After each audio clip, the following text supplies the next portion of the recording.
Chairman P T I کے بیٹوں کے ساتھ ٹیلی فون پر بات کروانے کی درخواست پر سماعت ہوئی۔ خصوصی عدالت کے جج ابو الحسنات ذوالقرنین نے کیس کی سماعت کی۔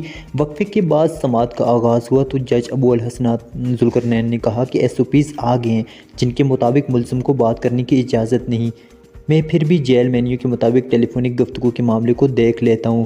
وکیل صفائی شہراز رانجھا نے کہا کہ آفیشل سیکریٹ ایکٹ کے تحت ملزم کو اپنی فیملی سے ٹیلی فونک گفتگو کرنے پر پابندی نہیں۔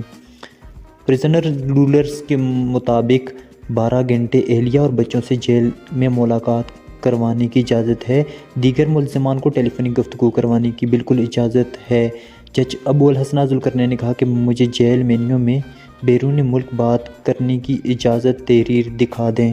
شہراز احمد رانجھا نے فیڈرل شریعت کورٹ کے فیصلے کو عدالت میں جمع کرواتے ہوئے کہا کہ جیل مینول میں اجازت نہیں ہے، لیکن فیڈرل شریعت کورٹ نے اس حوالے سے فیصلہ جاری کیا ہے۔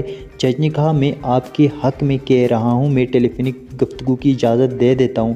سپرنٹنڈنٹ اڈیالہ جیل کو ہدایت جاری کرتا ہوں کہ چیئرمین پی ٹی آئی کو بیٹوں سے بات کرنے کی اجازت دی جائے۔ جج ابو الحسنات ذوالقرنین نے اوپن کورٹ میں درخواست پر فیصلہ سنایا اور کہا کہ میں چیئرمین پی ٹی آئی کو بیٹوں سے ٹیلی فون پر بات کرانے کی اجازت دیتا ہوں۔ عدالت نے جیل سپرنٹنڈنٹ کو اپنی نگرانی میں چیئرمین پی ٹی آئی کو بیٹوں سے ٹیلی فونک گفتگو کروانے کی ہدایت بھی جاری کی۔